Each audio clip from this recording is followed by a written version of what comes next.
guys, welcome back to my channel. It's Tiffany. Now the reality is that I almost didn't get around to creating this video simply because I've had such an hectic week, and I justified in my mind that it was okay to take this week off because I'm tired.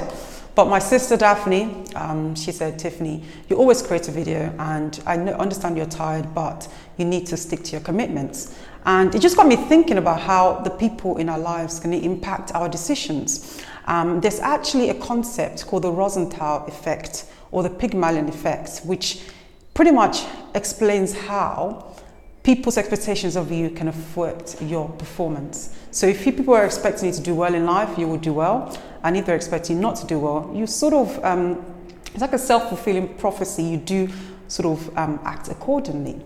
And in a broader sense, I want you all to think about the people in your life and what sort of role they play. Because if you look around your life very carefully and you take an audit, you start to think, is this person encouraging me to do well? Or is this person encouraging me not to do well? And sometimes I think we fall into these relationships based on default, because I've always known this person has always been my friend. But when you carefully start to analyze, you realize that actually there might be toxic in terms of your associations with them.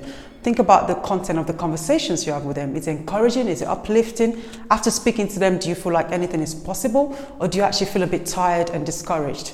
Because there are people in your life that will tell you, oh yes, you can do this, and there are people who will tell you like, oh no, don't do that. I don't think you should do that. I don't think you can. I don't think you have the right skills. I don't think this is the right path for you. And eventually they will talk you out of your dreams. And I think sometimes also because we're quite insecure, we need other people to like us. So we tend to sort of just gravitate to anyone who will accept and embrace us for at that moment in time. But if you have great dreams for your life, and you especially want 2020 to be a different type of year, you do need to be very careful about the people that you are around, the people you're talking to, the people that you're sharing your dreams with, because I always think about it in terms of capacity, right? If there's someone in your life who knows something, for example, they have extensive knowledge of finance, or they have extensive knowledge of health, are they actually sharing that information that they have with you so that your life can be different, so that you can make progress? Because if they're not doing that, then in many ways they're actually sabotaging you. And it's very important that you recognize that so that you can just understand how best to dish out your energy or dish out your sort of time with them.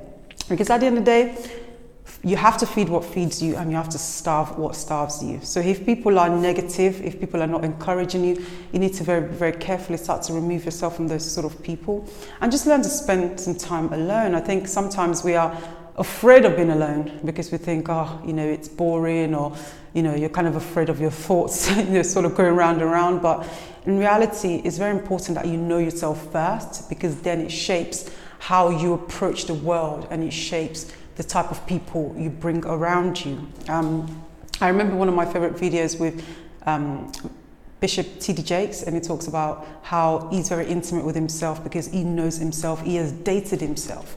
And it's sad how so many people want to be out there making friendships, dating other people, but they don't even know who they are. So I challenge you today, instead of kind of actively always trying to make friends or, get to know people, to just take some time out to get to know yourself, do some self-analysis, do some psychology tests.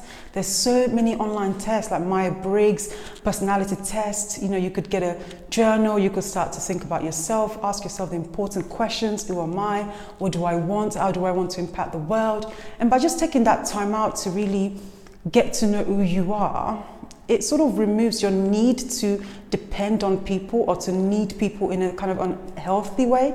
And hopefully then you can create a much better space inside of who you are, to the extent that you enjoy your own company, and therefore you're not just desperate to be with anyone. And I think that's quite important, because then when you're comfortable yourself, when you like yourself, you can approach the world in a much more positive way, in a much more way where you do attract the right people.